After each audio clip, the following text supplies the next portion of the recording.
सर्व गावकरी मंडळींना कळवण्यात येते की आता सध्या शिदा आणि भीमा नदीला पाणी सोडलेले आहेत, तरी भीमाला लाख, शेणाला 1,40,000 क्युसेक पाणी सोडण्यात येत आहे की तरी गावकरी मंडळी, तरी सर्व भक्त मंडळी, सगळे कामगार मंडळी सगळे सावधानाचा प्रयत्न करावे. हो, पूर आल्यामुळं आमचे सगळं ऊस सगळं संपूर्ण हे झाले, सगळं लॉस झाले. तर आणि आपलं गावातलं बी लय म्हणजे लय घरांचं लोकांचं लय वाटतं झालं आहे.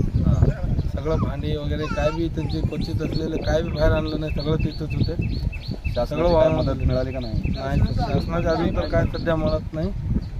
जे आहेत ते स्थायिक लोक त्यांना जेवण करायला सगळं संस्थेवाले जेवण करायला. किती नुकसान एका किती नुकसान झालं? भयंकर नुकसान झालं सर. 50 एका एकराला 50 टन पडल्यावर 25 टन तर पडावं शक्य नाही. आता शासनाकडून काय अपेक्षा? नुकसान भरपाई द्यावं सर, काय असेल ते योग्य दरानं, एवढंच आपण अपेक्षा. राहणार औराद, तालुका दक्षिण सोलापूर, ज्या काही आमच्या तालुक्यामध्ये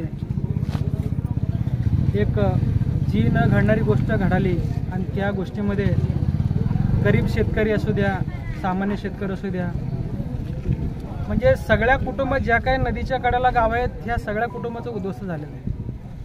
आणि प्रशासनाने कृपया करून लवकरात लवकर आता आदरणीय युवा भीमसेना सामाजिक संघटना महाराष्ट्र राज्य यांचे संस्थापक महेश अण्णा डोलारेंनी जे काही आपली व्यथा आमच्या तालुक्यामध्ये येऊन मांडलं, ते मी प्रथमतः त्यांचं आभार मानतो.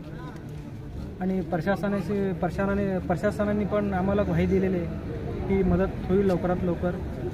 आणि प्रत्येक शेतकऱ्याला आज तोंडाला आलेला घास, ऊसतोडी चालू होत होती या नवरात्रीच्या पिरियडमध्ये, तोंडाला सॉरी मला बोलता येणं झालं की एवढं मी दुःखात आहे सध्याला.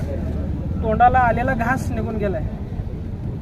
आज एक शेतकरी तालुक्यामधला तळमळतोय. आणि कृपया करून आता जसं अण्णांनी सांगितलं त्या पद्धतीने प्रशासनाने लवकरात लवकर शेतकऱ्याकडे लक्ष दिलं पाहिजे. कारण का अण्णांनी एक वाक्य सांगितलं, शेतकरी हा देशाचा पोशिंदा आहे आणि शेतकरी जगला तर देश राहणार आहे, शेतकरी नाही जगला तर देश राहणार नाही.